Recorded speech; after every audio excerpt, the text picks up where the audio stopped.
As Kevin said, my name is Russell DeSalvo. I'm President and CEO of PuebloPlex. And presenting with me today are going to be Dan Schneff, who is President and CEO of Matrix Design Group, and Celeste Werner, who is Vice President and Director of Planning for Matrix Design Group. I want to thank you so very much for the opportunity to share our project with you today and to be the first presenter in PEDCO's new format, PEDTalks.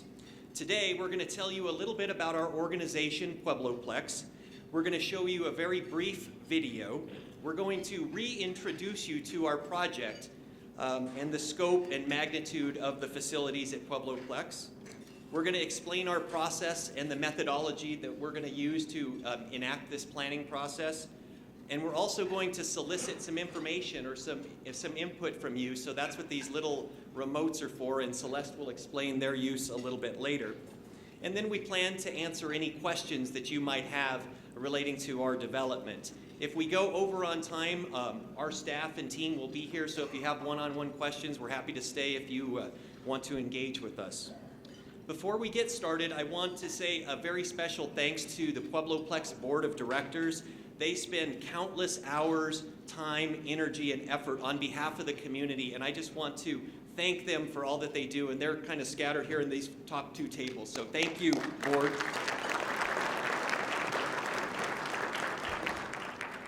In addition, I would like to thank Rick Solander, who is part of the Department of Defense's Office of Economic Adjustment. He is our project manager, and he flew in to be at this presentation today, so thank you for being here, Rick. We appreciate it. And finally, I want to thank our staff and their tireless efforts to help get this project where we are today, and the Matrix team that is engaging with us in this process. So I want to thank them as well, and again, they're kind of scattered in those two tables, so thank you all. So, Pueblo Chemical Depot was put on the BRAC list in 1988. BRAC is the process that Congress and the Department of Defense uses to realign, to make the military more efficient, or to close unneeded or unnecessary military installations. Since 1988, 350 military installations here in the United States and abroad have been closed using BRAC protocols. Our process here at Pueblo has been delayed due to complicating factors such as we store chemical weapons at the facility, and the new pilot process that we are using in Pueblo for the very first time to safely destroy the chemical weapons that are stored here in Pueblo. So that's resulted in the delay from the 1988 listing until today. In essence, the BRAC process is a two-step process. It involves the first step, which is planning for closure of a military installation, and that's when the government spends a lot of time talking to itself and other governmental entities at the local level, the state level, and at the national level. In the community, we get an opportunity to put together a redevelopment plan or a vision as to what we want this property to look like or this development to look like in the future. The Office of Economic Adjustment has provided generous funding for our community to go through and to put forward a first-class planning effort on behalf of the community. Once our plan is complete, we will then begin to implement the plan, which will likely be sometime in late 2017 or 2018. So PuebloPlex is a branding concept. It's a concept that we hired a professional firm to help us come up with, and it helps us to delineate or differentiate ourselves from the active Army. So as you might imagine, it would be very difficult for me to inspire a new company or an industry to relocate their business at the Pueblo Chemical Depot. So we're trying to get the rebranding process started now, so when we begin implementing a few years from now, we have a head start and people are getting used to calling it PuebloPlex as opposed to the Pueblo Chemical Depot. Our organization was formed in 1994 by the Colorado State Legislature. We are a political subdivision of the state of Colorado, and we are tasked with three things: to create jobs, to expand our tax base, and to ensure the good environmental stewardship of the land and assets at the depot. For the past few years, we've been spending our time re-engaging or re-energizing the planning process. We've been monetizing the process. It's a very expensive process that we're about to undertake. And we've been building a world-class team, and I am not kidding you. We have the best of the best in the industry, nationally and internationally, working on this project here in Pueblo, and I'm very proud of the work that our board of directors and staff have done in getting this team in place. We're currently in the 4th stage of that redevelopment planning process. We're about 1/3 of the way through, and we hope to have our redevelopment plan completed by the end of the year. Next slide. We view this project not as a base closure. We're trying to keep a very positive outlook. We view this as a business startup or a new opportunity for our community. Really, truly, we have a tremendous amount of assets available to us in Pueblo that are housed at the Pueblo Chemical Depot. We've put together an organization that is different than traditional siloed type organizations that you'll see in many businesses and many governmental entities. We've put together a program or a organizational design, if you will, that facilitates communication, it inspires collaboration, and it ensures community consensus. You'll see that it's circular in the way that it works, and we pull information from our various constituent groups and share it with other groups, because we know when you're doing a project of this size that lasts for multiple decades, communication is the key, and constant, consistent information and reinforcement of the plan is necessary. So my team and my board of directors are confident that our non-traditional new approach to dealing with a project like this will be successful, and it's exactly what Pueblo needs to make this project work. Thank you, and let's roll the video now.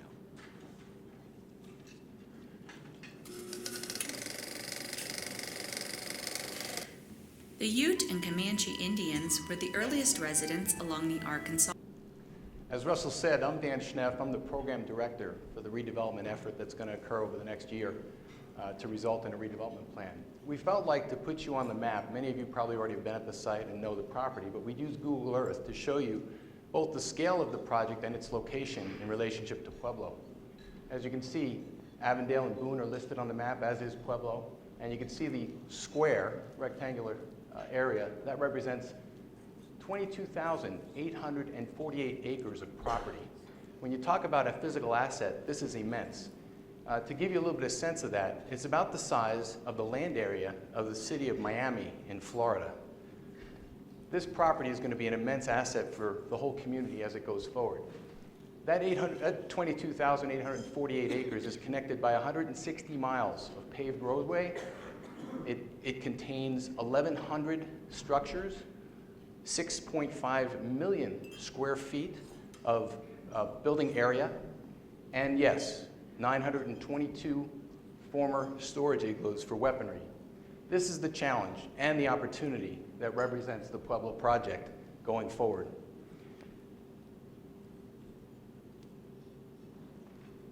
We were given approximately 3 times the amount of time to give you a demonstration of what we're going to accomplish over the next year. Celeste is the lead planner for the project, and the project manager will be doing a portion of it, and I will be doing the other portion. At the end of the time frame, there's also going to be an opportunity for you to ask questions, as Russell had said. We couldn't be more proud and happy to have been selected amongst international competition to work on this project. Russell indicated you needed a world-class team to do the work.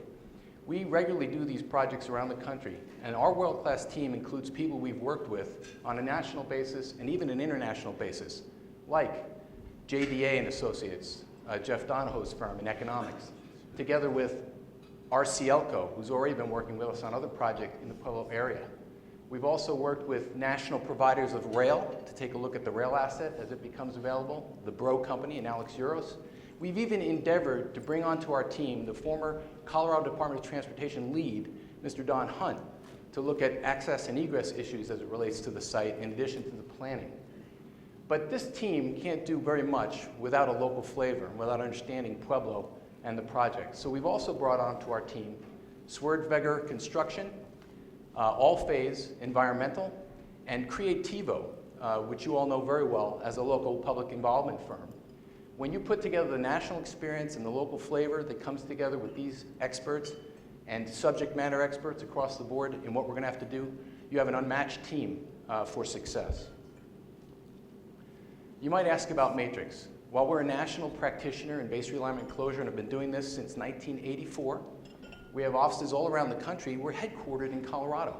And when I interviewed for this project, I told Russell the most exciting thing to me was that we were going to have an opportunity to work on a project where I could sleep in my own bed at night and actually wake up with my wife and not have to worry about being in some other city or even country. These projects that are on the board represent our most recent BRAC activities, but we've worked on over 100 major asset redevelopment projects around the country and internationally. I'm going to go over a few of those that are similar in nature and scale to this project. We just completed the Tooele Army Chemical Depot project in Oregon. This project is sitting nestled into a community that's far smaller than the 160,000 in the Pueblo area here. A much bigger challenge, but the size of the project was similar. These kinds of projects are going to be our competition going forward, and the advantage we have is we've seen their assets, we understand what their upside and downside are, and we can help work through that as this project looks at implementation. The Kansas Army Ammunition Plant is the most similar, in my opinion, to this project, 13,727 acres. And the best aspect of this program in Parsons, Kansas, was that they had a rail yard that we helped to study from an economic perspective, and it's generating economic activity through railcar storage and attracting industrial users. There'll be a similar analysis done for the project here. No project is successful unless the plan ultimately results in the job creation that Russell spoke to, the offshoot economics, and the tax base creation. This project in Chemical Depot in Newport, up in Indiana, we finished it relatively shortly ago, about 3 years ago. And already, Clean Coal Company has built the plant you see in this picture, and it's re-energizing that area with an energy business. Locally, in 1996, we were hired to do the redevelopment planning at the Fitzsimmons Army Medical Center. It's a completely different kind of use. It's a medical use. But the interesting thing is on 500 acres, we were challenged with developing 15 million square feet together with the Colorado Department of Public Health and Environment, as well as the University of Colorado. Today, this is about 75 or 67% complete. There's over 10 million square feet developed. Maybe some of you have been up into that area, but it's a very successful Army BRAC project. Lowry Air Force Base is in Aurora and Denver, Colorado, 1,800 acres of redevelopment mixed use. It's an Air Force project that's known as the most successful BRAC. The important thing I'd like to mention here is that when you do implementation while you're doing planning, a project like this, which generated $750 million annually for the City and County of Denver and Aurora, was converted, and today it generates over $2 billion of annual economic input to both of those communities. This is the kind of success that we want to see down here. Locally, we've got a tremendous amount of experience. I said earlier that Matrix was founded in Colorado. These are some of the projects and organizations that we've worked for recently. I'm most proud of the fact that Matrix focuses on major asset redevelopment, and in particular, we're working on the Pueblo Springs Ranch Development Review, which, as you know, is probably 25,000 acres. You've got a lot of land asset coming on the market at the same time, just north of Pueblo.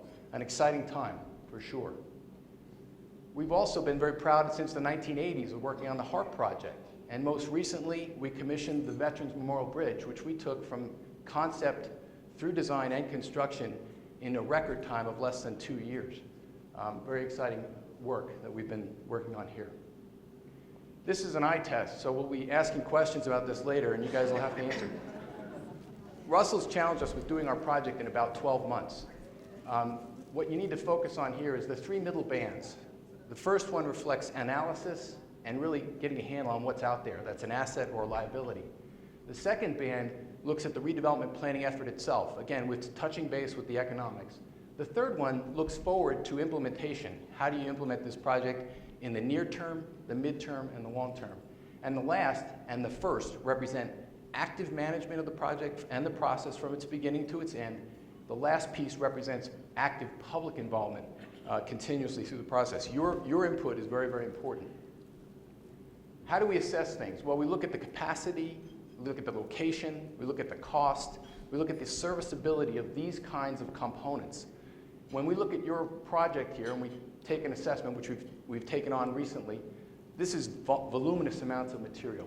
Boiling it down to what are the assets in terms of costs, the operating costs, how can this be converted and used in the future, are all important questions that we'll be addressing in the planning process.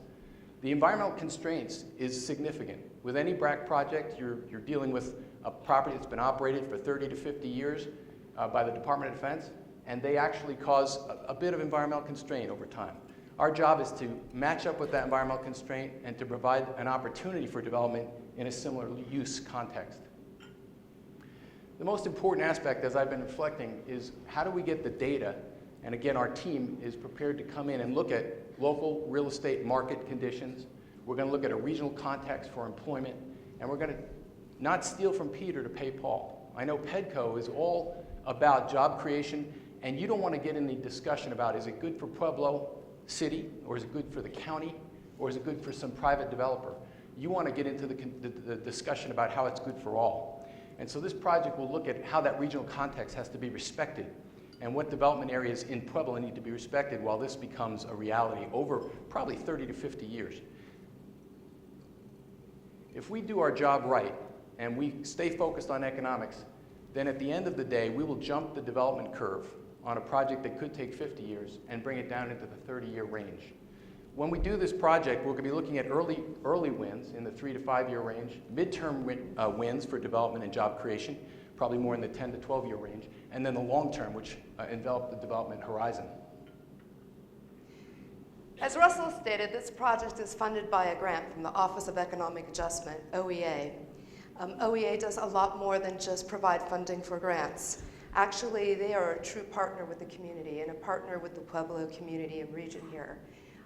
They go forward and they assign a dedicated and very experienced officer or project manager to this project. He was introduced earlier, Rick Solander. But in addition to that, the Office of Economic Adjustment goes forward and they develop an abundance of technical resources and guidance that all of us can use as we move forward and develop a successful plan. One of them they just recently completed was to put together a complete socioeconomic database for selected defense communities across the United States. The great news is that Pueblo was actually one of those communities selected. And the other great news is it was just recently done, which means the information is current and relevant. We're going to be utilizing all of that information as we go forward in what Dan just talked about in our assessment of existing conditions. But in addition to that, there's another big great bonus. All of that information is available to all of you, to the community. And we encourage you to please go to PuebloPlex.net to go and investigate and research and see all of the great socioeconomic data that is in the dashboard. It includes such things as what are the home sales trends that have been in the past, what are the demographics, what are the building permits that have been pulled, and what is the unemployment rate. So I really do encourage you to go look at all of that. So what's next? You heard Dan talk about the 3 different phases of the overall process. He just talked about we're going to be looking at infrastructure, environmental, facilities, and the great assets and liabilities associated with that. But we go then to the next step. We look at the vision, and we go through what's called a SWOT exercise. Many of you probably are familiar with that. We look at the strengths, the weaknesses, the opportunities, and the threats, both internal to the community and external to the community, the ones that we have no control over. And as we look and assess all of that information, we take that and we develop 3 different land use alternatives. And those land use alternatives are going to be based on a very realistic plan, one that is always focused on implementation and one that is focused on a new startup, like Russell stated earlier in his presentation. So we're not attacking this as a redevelopment project. Those 3 alternatives then will result in a preferred plan. And as we go forward to identify what is the best preferred plan, we create a set of criteria working with all of you and with the PuebloPlex Board of Directors and our team, and we evaluate those land use alternatives, of which one of the criteria we're going to be looking at is going to be a fiscal analysis as well as a market analysis, or an economic analysis. So the fiscal side of the house, we're going to be looking at what type of revenue is going to be generated from this development and how it affects the community, and what is the cost to operate and maintain that development out at PuebloPlex. In addition to that, we're going to be looking at the economic side. How many jobs are going to be created? What are the type of wages? What level of skill sets are going to be required? So as we move forward, we're going to also be looking at what are the different financial options or public financing options available to going forward for the implementation. Celeste has been talking about all of the different things that come together to create a preferred plan. I've been speaking a lot about making sure we keep our eye on the ball, which is job creation, even raising the type of salaries that get generated here, and also the tax base. We understand that public finance sometimes can be a dirty word, but we need to look at how we balance the costs of operating a site, how you get to attract businesses here, and how you can combine those things to create a win-win for the development community. Public financing, like tax increment financing, we've used it all over the state of Colorado. That's specific to the state of Colorado. It's a tremendous tool in helping generate a lot of revenue for public infrastructure, for example. But there are other ways to deal with public infrastructure, including impact fees to developers when they buy a parcel of land. They pay into a sinking fund that allows for the development of public infrastructure that's used by many. We'll also look at other types of special districts, and we'll look at bonding, revenue bonds, as a possibility for finance. Up until now, we've been talking a lot about this side of the equation. This particular chart, and again, it's an eye chart, but we will provide our presentation in total to anybody who wants it. They can pick it up at the end today, or we can get it through the email system. But we've been talking about all the products that result in this preferred plan. Typically, the Department of Defense, and we created this chart, goes in a two-step process that goes and ends here and then begins again in implementation.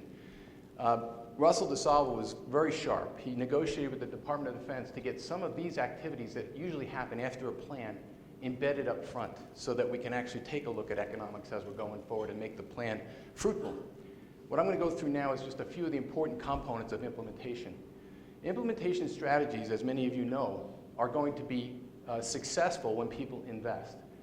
How do you get property to the ground or to the market? We'll look at all of the parcelization techniques, environmental transfers, economic development conveyances. There's a lot of alphabet soup up here. But these are methodologies that the Department of Defense uses on a regular basis to get land into the hand of the public entity and ultimately to the private sector. We will have to develop a plan to make this happen in a phased manner so that you don't have too much on the market too soon, but you have enough to get business opportunities to be fruitful. We're also going to have to balance project economics because they're going to drive this program. How do you carry the project operationally, and how do you pay for infrastructure as the project builds out? The implementation plan will create market realities, and the feasibility will be here when we get that third-party investment. Two specific things we'll do in this program to help that happen is a target industry analysis, and we have the best experts in the country. They have national and international databases on what types of industries are appropriate to the site. We'll do a reverse site selection process that looks at the attributes of the site and looks at what all of these people around the country and even out of the country need, and we'll try to marry those two things up. Of course, it also involves a marketing component. So the second big thing we'll be addressing is the business attraction strategy. If you sat here today and you didn't expose this project to anybody anywhere in the country, I wonder how many people would know about the tremendous asset and that there was an investment opportunity. So the business attraction strategy looks at how you do that. Where do you market it? Is it in other states? And how do we bring that all to bear so that if they're not looking, they're looking now and they know the asset? The last thing that we'll do is we'll create a pro forma, which is a development pro forma that not only works to negotiate for a sales, possibly with the Department of Defense, but also will be an operating pro forma that allows the PuebloPlex to negotiate with future users and operate the property over the 30-year horizon. One of the most important components is public involvement. And public involvement is weaved throughout the entire process from the beginning all the way through the end. And why? Because it's important that we create a community-based plan. It's not our plan, it's your plan. And in doing so, we want to make sure we have buy-in and consensus throughout the process. There are a number of different methods and avenues and press releases, project websites that we're going to be using to do two things. One, to inform all of you of what's going on in the project, what step we are in the process, and where are the different opportunities that you could provide input. The other one is the providing input part, where we're getting the insight and your information and your input into the project. One item that I would like to present today is to make sure that all of you try to have the time to go to the project website, which is www.PuebloPlex Redevelopment In there you have the opportunity to sign up for email blasts as well as provide comments throughout the process.